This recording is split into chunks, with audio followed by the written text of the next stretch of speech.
Good morning in Malaysia, and good evening in New York. Hi, Juliet. How are you? Good, Andrea. How are you? Thank you for having me.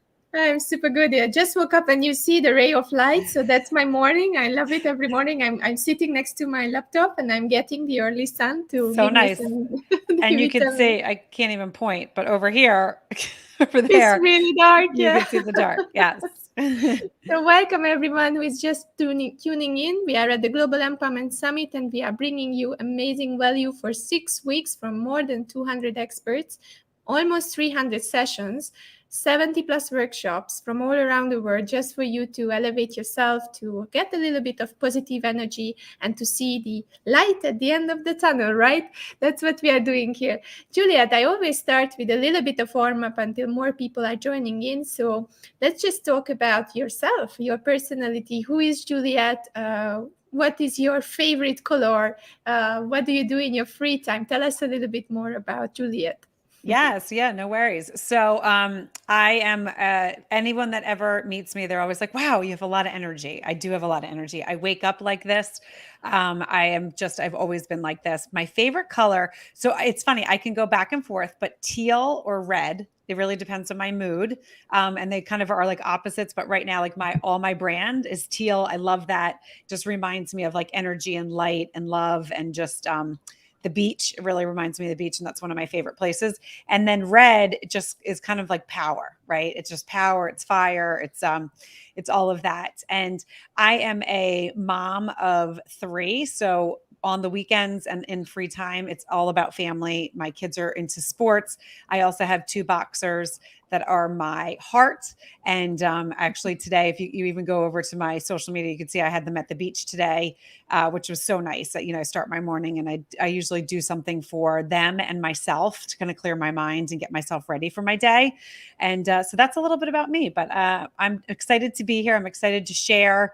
I love podcasting. I love communicating. I love, talking with people and getting to know people and networking and all that stuff. That's amazing. I'm seeing your 2 boxers. You are talking about them in the about field. I checked your LinkedIn profile, and you are also saying that you are in Juliet's crazy town, and that reminds me always on the Gilmore Girls. I don't know whether you have ever watched it. I have watched it. Yep. It is crazy town. It is. There's always something going on in my household, not only with the kids, but with the dogs. I mean, we're a lot of energy, all of us. So how is it with the kids? You are living a very, very busy schedule. You are all having all these podcasts. You have a lot of things to do. How do you figure it out with the kids? Like, they know where is their place? You already educated them like that, and they let you do things, or they are throwing books at you like Rob? No, Rob was coming to an interview, and one of the kids was throwing a little book on him. Right. Yeah. No, I mean, they're older, so no, they don't do that, but they're 16, 14, and 12. If they were throwing books, we would have a problem. So they do not do that. And I typically do my podcast and my work when they're at school. Or, you know what, in the summer, it was like really because they're teenagers, when they were sleeping, because I get up early. I start my day. I have a internal alarm clock, so I don't even need an alarm clock. I pretty much am awake at 5 a.m. Oh, that's like you are in this 5 a.m. team then. It's because of the book, or you were like this forever? Nope, I'm just like this forever. I mean, there was, when I was younger, I did sleep, but I was probably out of all of my siblings, there are 5 of us, I was the one that needed the least amount of sleep. And even as an early mom, I was fortunate enough that I could pretty much do okay on 5 hours of sleep. Now that I'm older, I like to get my 6 or 7, and then I'm pretty happy. If I can get more than that, it's wonderful, but I usually don't. My body just is like, okay, you're done. Time to wake up. And I literally wake up like this. I don't drink coffee.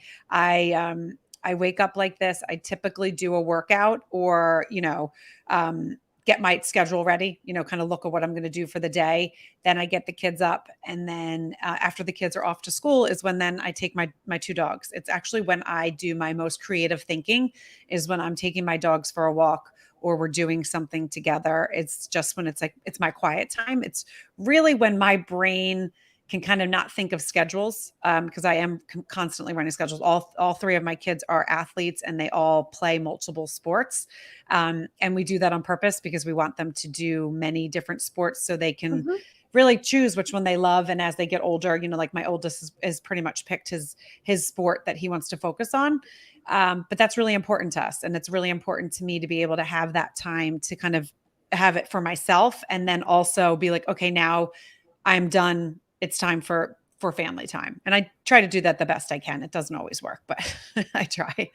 It's already, there are a little bit of wisdom nuggets there because I'm a dancer since I was 6. So I'm also really an advocate for doing some sports because of the discipline, because of the endurance, because of everything what it has given me. I believe it wouldn't be possible to run this show if I wouldn't have been a dancer because it gave me so much of flexibility, intuition, a lot of improvisation skills and all this. So yeah, for kids, I think that sports is something that everyone should do as when they are kids. Yes, it's super nice. I agree. And I played sports. So I actually played 2 sports in college. So I was very disciplined as well. I love it. So it's important for me to, if my kids didn't like it or they were like, we would have found something else, but they all early on excelled. And the other thing is the beach. I mean, for me, the beach, I don't have, in Hungary where I was grown up, I didn't really have the beach, but I had the opportunity to be in Brazil for a while when I got stranded out of Malaysia last year. Wow. And it was like so calm. And when you see the ocean, and the waves and then you hear them, it's just so inspiring. So I can understand your walks with the dog and the beach, and that must be your calm place, right? It is. And you know what? It's funny because that is my calm place, but the place that I actually, and it's fascinating to me. And I don't know if you're the same, but my brain never shuts off. Like even when I'm outside, I will be thinking like, oh, look at the trees. The clouds look nice. Like there's never not a thought in my brain. We hypers, let's get together. Right. I mean, there's always something, So the only place, and not even at the beach, I can definitely, it takes me down. I definitely get calm. I feel like just the sensation. I definitely am the ocean and I are one when I'm there. It's such a calming place. But when I am on a boat is the only time my brain can shut off. And it's really fascinating. And, I remember when my husband and I first started dating, we were somewhere and I never used to do this, but like I asked like randomly, I was like, what are you thinking? And he was like, nothing. And I said, that's not possible. And he said, yes, it is. So I know this one. I was like, no, that's so weird. What do you mean? I was like, you're not thinking like, oh, the clouds. Oh, look at that bird. Oh, look at the sand. It looks white and warm. Oh, I'm cold. No, I'm hot. And he's like, no, he goes, is that always? And I was like, oh, there's always something going on in my brain. So that to me, and I remember I actually had to call because I was like, oh, maybe it's a man thing, right? Like maybe that's a guy thing. I actually like went and did a poll of other guys and then other women. And they were like, yeah, no, we don't always think. Do you always think? That sounds exhausting. And I'm like, it's not exhausting to me because I've always been like that. I'm so resonating with you. I mean, I thought no one can understand me because I'm also a hyper and I'm always calculating. There's a strategy. There is always some improvement. There is something that I can do better. Then how did this happen? What is the other person there? What mood is they are in? And all these things. So it's kind of like I'm really happy to to talk about this with someone. Well, and the other thing, Andrea, is I remember when, like when meditation really came out and everyone's like, you have to meditate. And I remember being like, okay, I'm going to try this because I love trying new things. Like I'm not, opposed to it. And I remember like the first thing, it was like, okay, clear your mind. And I was like, oh, well, this is going to be hard, right? I don't know how to clear my mind. And I remember sitting there really trying to clear my mind.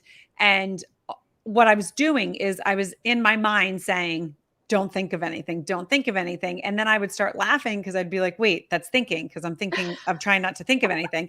And I couldn't like do the traditional meditation, because then I started thinking about all the things I had to do when I was trying not to think. And I was like, this is awful. Like this is not for me. And I remember it was years later, someone said to me like, well, where's like your peace place? That's like your own meditation. It doesn't have to be a traditional meditation. And I was like, oh, when I walk my dogs, that's so simple. That is when I'm like very calm. Or if I'm on a boat or at the beach, like those are my calm places. And they're like, yeah, that's all meditation's about. And I was like, oh, I really was like, can't not think of anything. Yeah, that's true. That's true. It reminds me on the Eat, Pray, Love with Julia Roberts, when Yeah, she went to the totally. India and then she was so struggling. That's a great scene. Yeah. Oh, the beautiful morning with you. I'm really happy to have you. It's a positive energy. You can feel it through the screens. I believe the audience can feel it too. Let's go I'm to so your glad. podcast, because it's really such an amazing thing that you do, and there is also this NFL part which I really would like to understand more, and I let you just introduce your podcast first, and then we will go through the NFL kind of approach, which is Yes. a very special approach. Yes. So I have a podcast. It's called Your Next Stop. And I interview women that have followed a passion and turned it into a business. And when I was doing that, and that's a pre-recorded podcast, I've been doing that since 2019. It didn't start as that, but it evolved into that. And I don't need to, in the beginning, it was personal journal stories. That's where the crazy town came in. And I loved that. But then it evolved as I evolved. And the more I started doing interviews, I fell in love with that. I fell in love with the interview. I fell in love with the communications, getting to know the other person. Like, right. I loved hearing their story. Storytelling to me is so important and such an aspect of a person. And not everyone knows how to tell a story. Not everyone knows, that their story, it can actually help someone else. So during my interviewing people, I interviewed a woman. Her name is Cynthias Story, and her husband, Michael Story, was in the NFL for 12 years, which is a long time for an NFL player. They were at, I believe, 3 or 4 different teams. So when I was interviewing her, I was asking her questions because she started a couple different things when her husband was in the league and when they had to move to different cities. So she started doing something that's called NFL Thread, which is the LinkedIn for women of the NFL. So her whole concept was, if she was moving to a different city, or if she was going to her husband's game and in different city, she could go on this platform and see, oh, there's other women that are, have their own business, or they have a store, or it's like a networking tool. And I just found that so fascinating. So, the more I was talking with her, and she did a bunch of photography, she actually is also the editor of The Playbook, which is this huge magazine. It's a life-size magazine that goes out to all the NFL players and all the former players. She's also vice president of Off the Field, which is the charity. It's actually a 501c3 charity for the NFL. So she does all these different things behind the scenes. So, it got me thinking. I said to her, okay, so when you had to move, like with 3 young kids, when you were relocated, and I'll let the listeners go listen to her story, because what is really important is there was a period of time where she lost herself because she was following her husband, who she fell in love with. She said, I fell in love with a boy, right? I didn't know what was going to happen and where it was going to take us. And it was pretty fascinating, the story as it evolved. And it was actually her husband that said to her, I'm not in charge of your feelings to make you happy. Like, I can't be the one that makes you happy. You need to find something for yourself. She said at first she got really frustrated. She was like, well, what? Like, I've been following around with the kids, and, I can't believe you just said that. And she, then was like, but it was the biggest gift he gave her, because she then started taking photography. She would go to the games and take pictures and just bring them to the games. And the players were like, oh my God, these are amazing. And then the NFL got, the actually organization got wind of it and was like, can you start taking pictures for this? That's how she became the editor.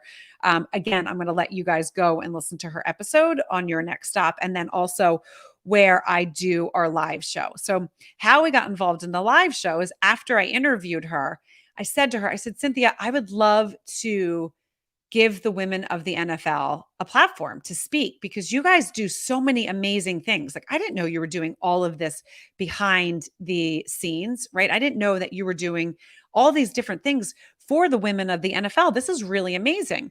So she said, you know what, someone just asked me, and all of her, charity events and all the events that she does, she said, they asked me, do you have the ability to do a podcast? And she said, I was just on a podcast with this woman that really asked me some really fascinating, wonderful questions. And so, yes, we do. So we created, it's called YNS, like Your Next Stop, YNS Live, because that's my live show. It's on a platform called Fireside, which is Mark Cuban and Fallon Fatim's new app. It actually was in beta. It just today came out of beta. It is huge. It's amazing. Go check it out. You guys can find me on Fireside. I actually, Andrea, I'll give you that link as well so they can put that in there. But there's live shows where they can be streamed similar to this, but there's also a whole audience. The audience is down below that can clap. So you're almost like a little auditorium. So what we do is we do a segment that's YNS Live with the NFL thread. And Cynthia and I together interview the women of the NFL. And a couple of the spouses, that was really fascinating because they all kind of had the same story. They were young when they got married. They first were girlfriends. And to navigate the league in that position is really intimidating. And, us as people that are not in the NFL that watch, we watch the football, we watch the Super Bowl, we don't think of the actual people, right? And especially in America, we kind of put these guys on a platform and we don't think they have problems just like we do. They wake up just like we do. They have their coffee, their breakfast, just like we do. And we need to give them, especially these women, a voice to talk about. So one of the women, she was actually saying she was living in her $1 million house with her baby, and she was severely depressed because she had just moved to a different city and she did not have any community. So the community of LinkedIn that put the women together gave her that platform. It gave her the community of other people. And so that's what we do. So we're actually going to be doing the live show at the Super Bowl and at the draft, which is going to be really, really fun, where I'll be able to broadcast live. They have a whole fashion show that they do that's always sold out and no one knows about it. No one knows that all these events are going behind the scenes at the at the Super Bowl, because the Super Bowl is going on, which is understandable, but people also don't realize it's a very big networking event.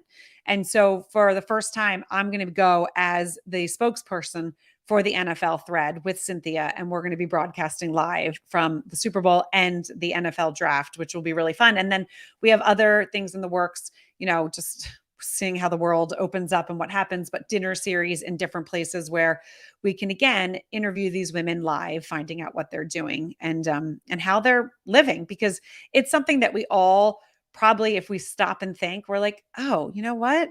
I would like to know a little bit more what they're doing behind the scenes. And it is pretty fascinating what some of them are doing, some of them with their own charities that they've done, and some of them, with their own businesses and different things. And this is something that I can relate to just a little bit, because as someone who was following my husband to another country, right, I got into a position which was totally different than before, because I was independent and then I became dependent, and it changes the situation.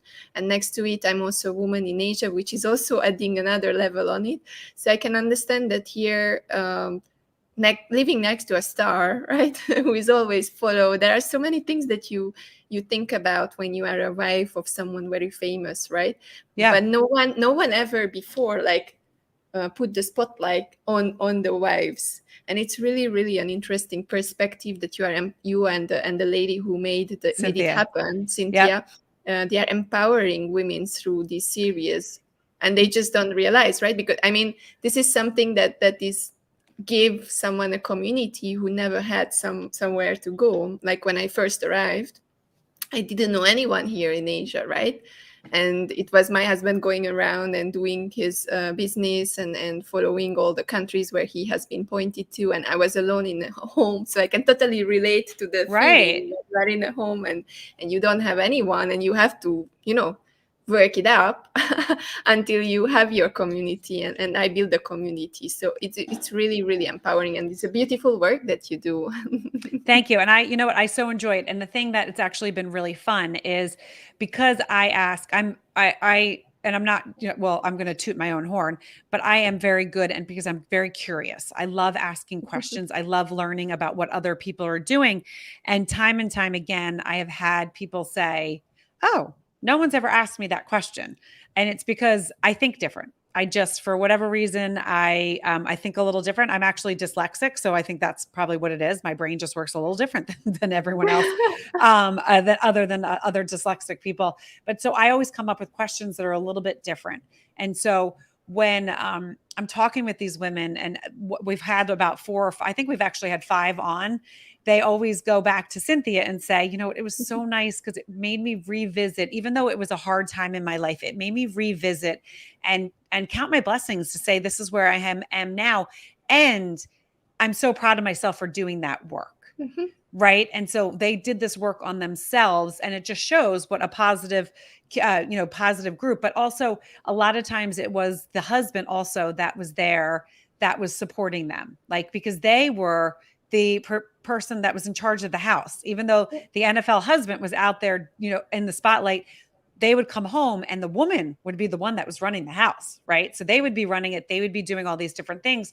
And so a lot of times these women that we've had on, it was their spouse that really encouraged them to follow their passion. One of the women that we had on, Tommy Vincent, who her husband Troy is actually an executive in the NFL now, but he was in the league for many years. And they have 5 kids. And she said one day she woke up and she was all of a sudden depressed, like didn't realize she was depressed, but really was depressed. And it was because they were doing so much for their kids. Like, and that's something that they decided to do. They were like, we're going to live here. We want our kids to have this kind of life because we didn't. So this is what we're going to do. And she said, all of a sudden I realized I had completely lost myself.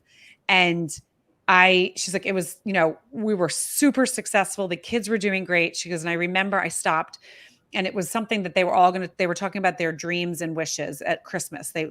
Troy asked her to every Christmas they would do this. And she wrote down, I want to do something for myself. I want to go back. I want to go to culinary school. And she said all of her kids stopped and were like, well, wait, what about our dreams? And she said, they didn't say it in a bad way. They were teenagers, but they realized, oh, wow. Okay. So she then created this whole Vincent country where she does retreats and all these different things for women. And it's just a really beautiful thing.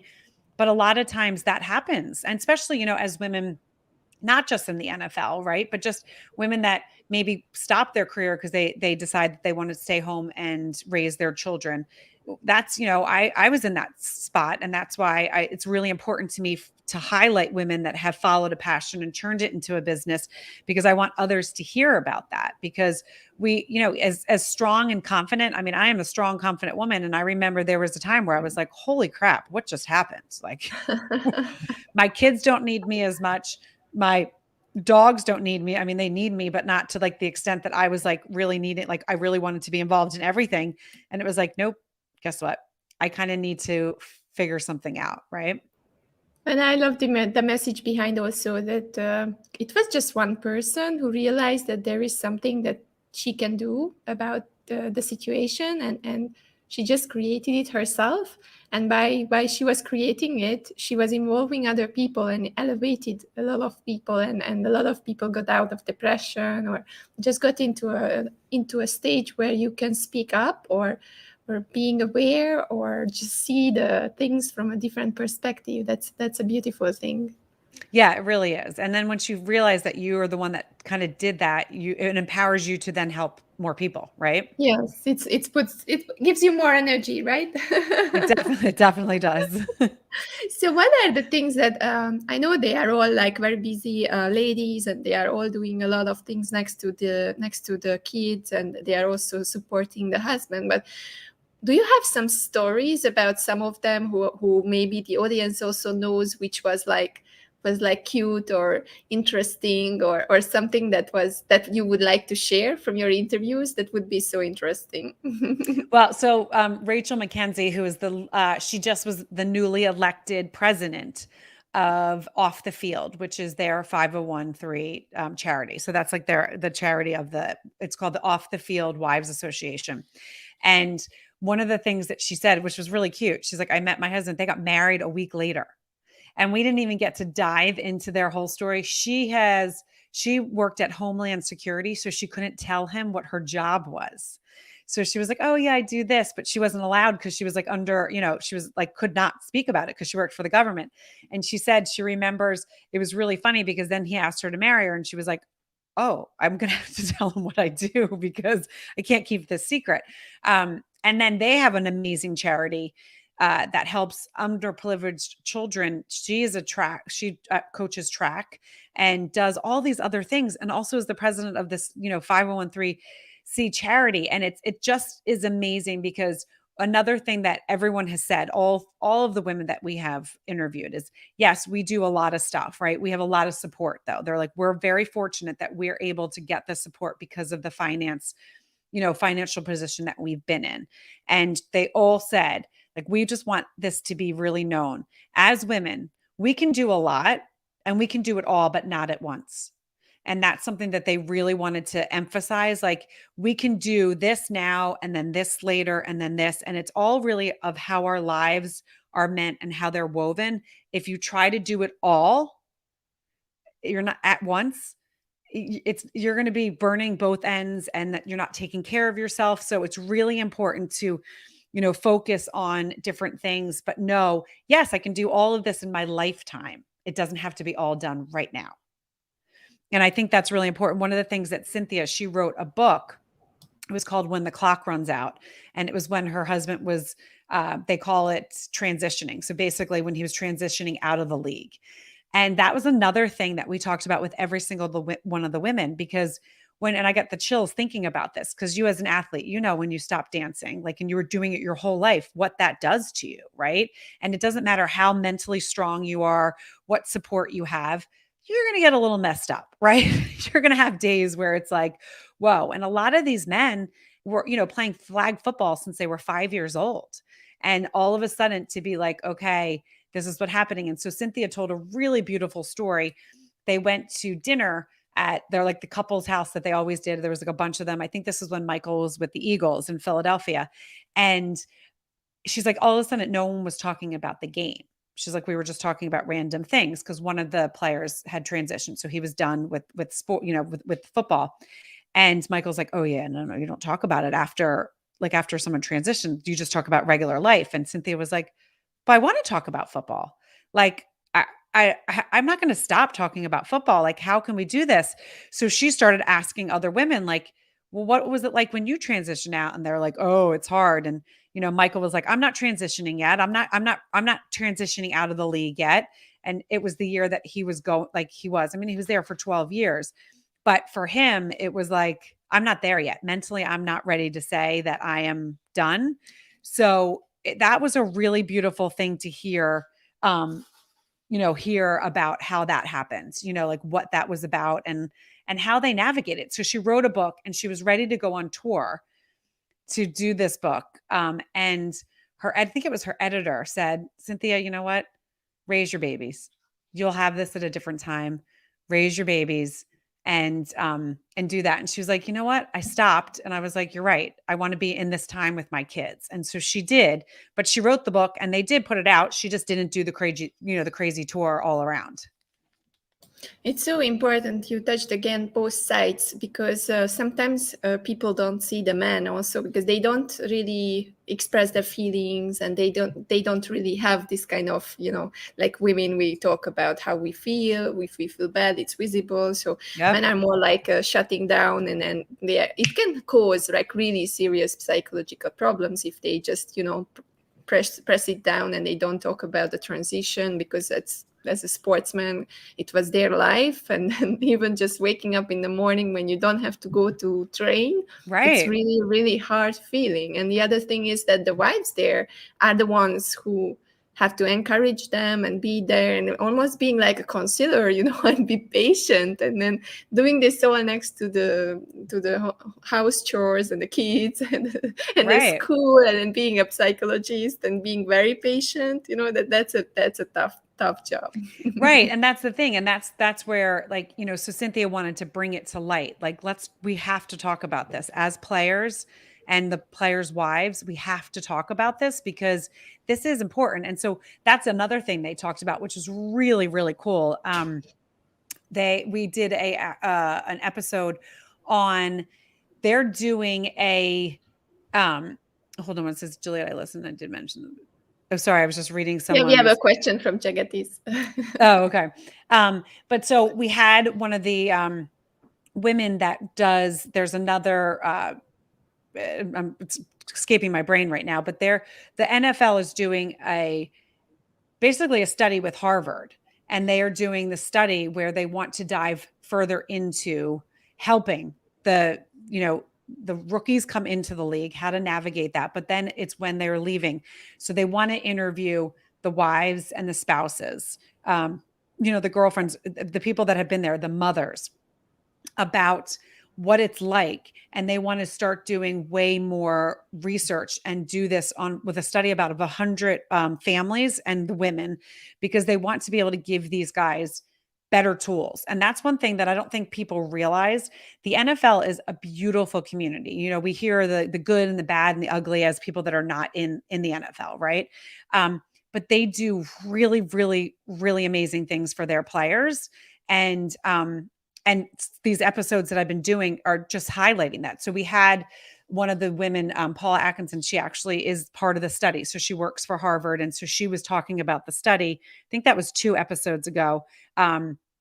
And Morgan Thomas, it was actually Morgan Thomas, she's one of a player. Her husband is a player or was a player, and she's also on the board. And they talk about the importance of why they want to do this study.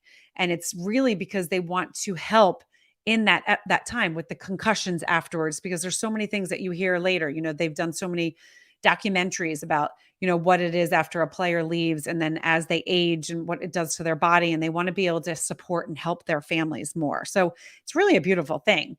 And I love that with Fireside, we're able to give them that, like, give these ladies that platform to get it out to more people and talk so people can hear a little bit more about it.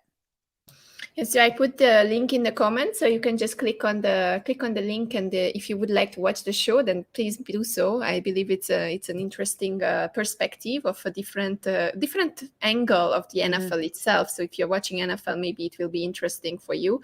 And then Jagatiswari is interested in the 5013. I think you were mentioning this number, and then she would like to clarify why were you mentioning the numbers. Maybe it was about the charity, I believe, it's right? a 501. It's a 5013. It's just a term in a 5013C, I believe is the term. It's a charity. That's like the label that they put on. I'm not in the charity world, so don't ask me why they put that there. But it is, if you have a charity that has that label, it just means that it's at a higher level, that there's certain things that, charities can do. But if you're that's good. That's good. We are a all about awareness. 501c3. Yeah, I think it's a you for letting us 501c3. know. Of course. So when you see that next time, then you know that that it's about the charity and how it works. So it's perfect. Thank you very much.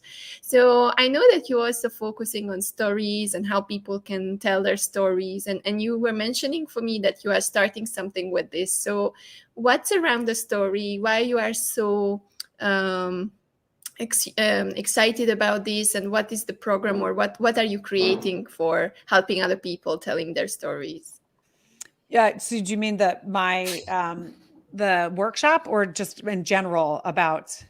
I mean, general, how did you got so interested in stories, and why do you think that they are so powerful? And then after, you can talk also about your workshop, like when is it, what is it about, and what can people do? Yeah, no worries. Because the workshop doesn't really have to do with stories. That's why I was like, wait, I just want to clarify.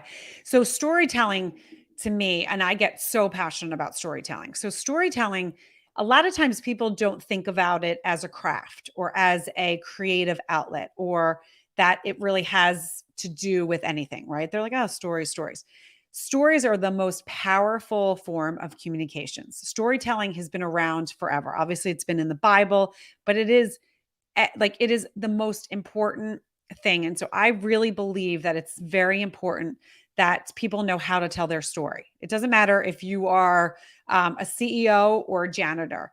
it's really important for you to be able to share your story, because your story is going to be able to help someone else. It's going to change someone else's perspective. It's going to change someone else's life. And the reason being is everyone has one. Everyone has a story. Everyone has a unique story. And some people might think, oh, my story is not that big of a deal, or I didn't realize. Like, there's a couple of times where I've had people on that I've interviewed that we've come to the conclusion. I'm like, so that's your part of your story that actually got you where you are now. And they're like, oh my gosh, you're right. I didn't even think about that. I didn't think that that part of my life was what was kind of forming and building me to be where I am today. So I think it's just, again, I, for a very long time, never thought of myself as a creative person because I was not good in school because of my dyslexia. And I was a good athlete. So I was told, you know what, stick with what you're good at. And I, somewhere down the line, it wasn't from my parents because they were very supportive, but somewhere down the line, someone told me I wasn't creative. And I always thought being creative meant drawing, coloring, and doing all that. I was not very good at that because I really didn't sit still. So it wasn't like I did not enjoy sitting still and coloring and drawing. So for many years, I deemed myself, I was telling myself that narrative. And I always say, like, some people put themselves down. And I guess if you look at it, yes, I guess I was putting myself down, but it wasn't hindering me. I just didn't go to that way. I just didn't think that I was creative. So I kind of stifled that in me, right? I stifled that in me. And I think as I grew and when I was in college, I actually went to college, I went to university for corporate fitness, because fitness, I was good. And I was like, oh, I'll teach people in corporations how to be healthy. Like, I can do that. I had to take anatomy and physiology.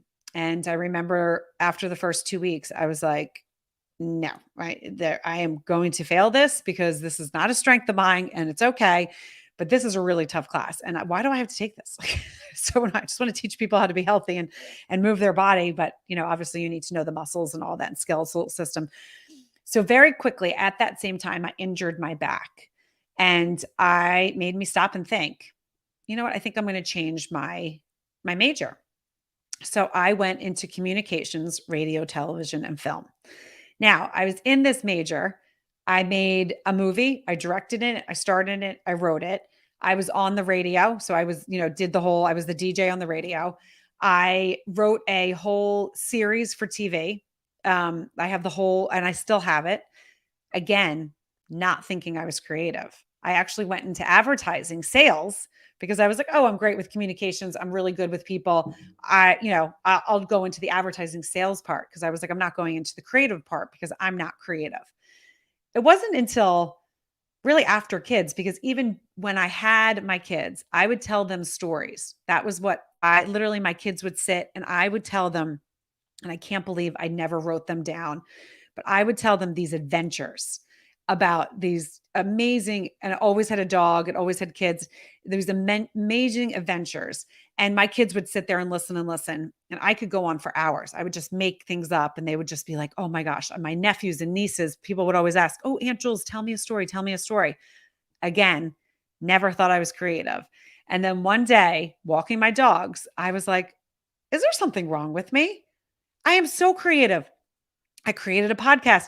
I tell stories and I highlight people on stories, and I actually am able to get questions out of people that they maybe never thought of. I am so creative. It's just in a different way. So for me, it's a passion of mine to be able to help people get their stories out and learn how to share their stories because of what it's done for me.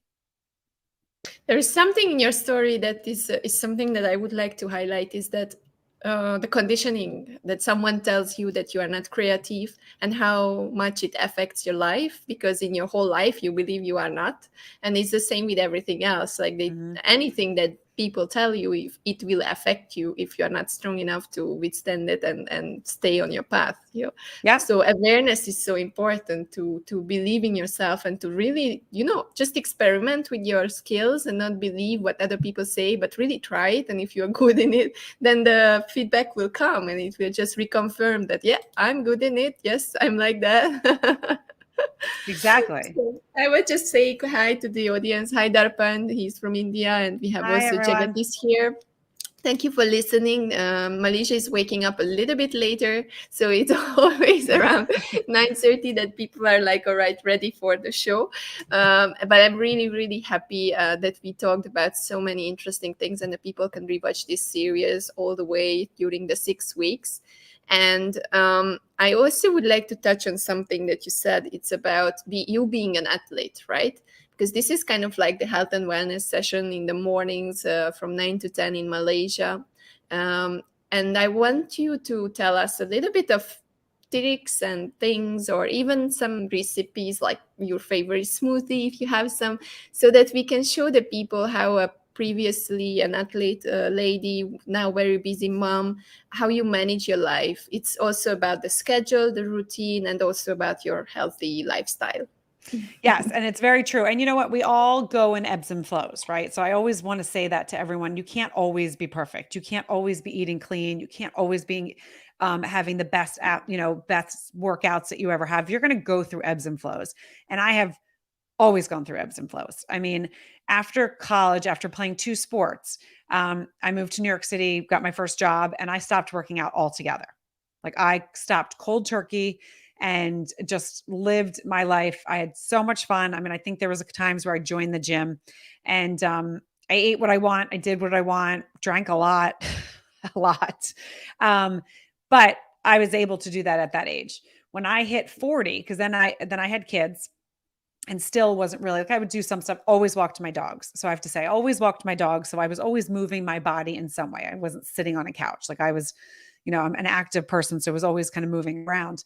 But when I turned 40, things shifted. Things started shaking in places that they weren't shaking. And all of a sudden I had to really focus and be like, okay, now if I want to, stay healthy and clear my mind. And I actually, when I look back, and I'm not one that regrets anything, but I do wish that I had my routine when my kids were little, because I would have had way more energy with them. Because I remember there was times where I was exhausted and it was like crazy because I could not believe. I was like, why am I so tired?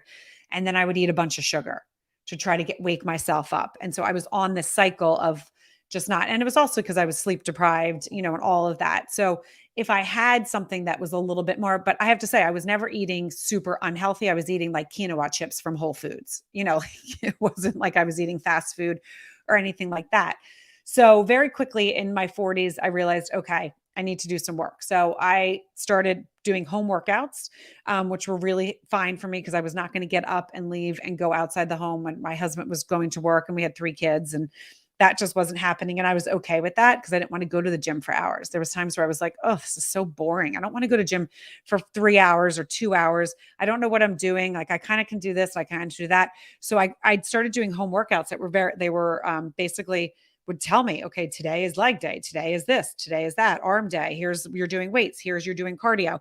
And it laid it all out. So I would wake up day one, and they always were between 45 minutes and under. And 30 minutes is my sweet spot. 40 minutes and 45 minutes, I like literally get antsy, and it's so bad because I'm like, it's like an extra 5 minutes, but I am done at 30 minutes, 25 to 30 minutes, but I work really hard in that 25 to 30 minutes.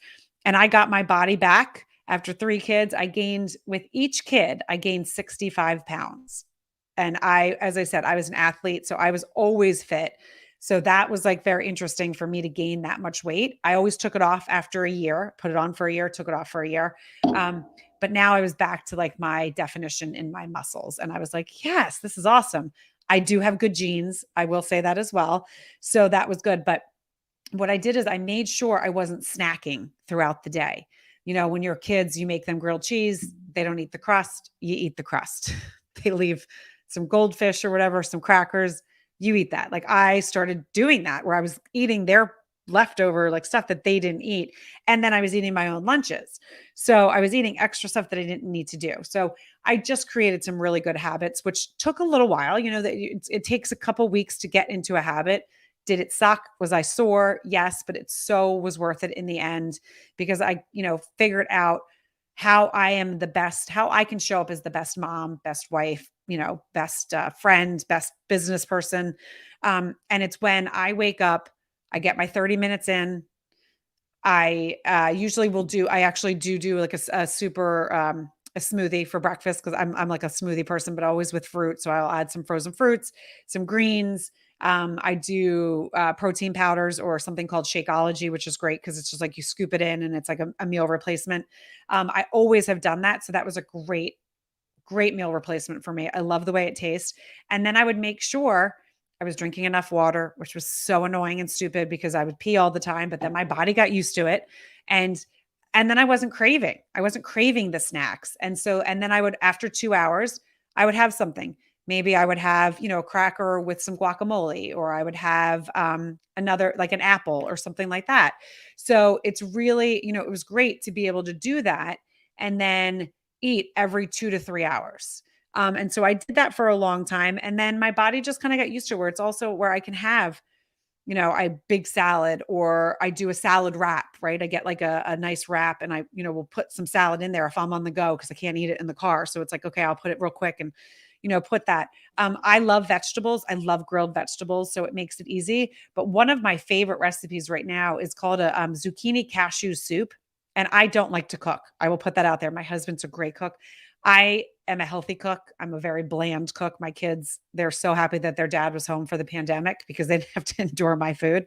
They were like, oh my God, Mom, chicken again with spinach? Like, this is so freaking boring. But all you do with cashew soup is for a serving of cashews, so 15 cashews, you soak it in in not even 1 cup, but like I think it's less than 1 cup, like a half a cup of water, soak it for an hour, and then get a zucchini. I usually use a whole zucchini, just chop it up. You steam that, and then you pour that water out that you use for the steamed, but you use the water that the cashews are soaked in. So I think it's about like a half a cup. You could do like a little bit more than half a cup. Depends on how much you want.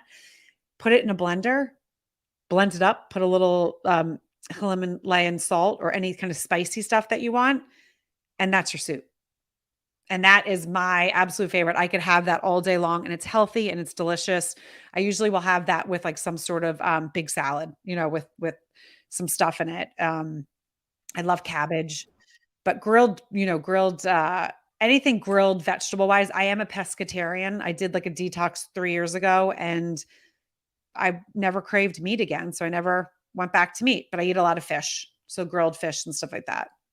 Oh, that's interesting. I also just experimenting with being vegetarian for 1 month. I'm on vegetarian diet, and it's kind of like very interesting because as a hyperactive person, and I always move just like you, because of the dancing background and all this. Right. I thought that if I don't eat meat, then I will lose my energy, and that I will be super tired. And I'm having so much more energy. I feel so much lighter without the meat, and I can sleep better. And it's just 1 month since I'm doing it, but I believe I will do the same, like having fish and sometimes one meal, maybe for 1 week.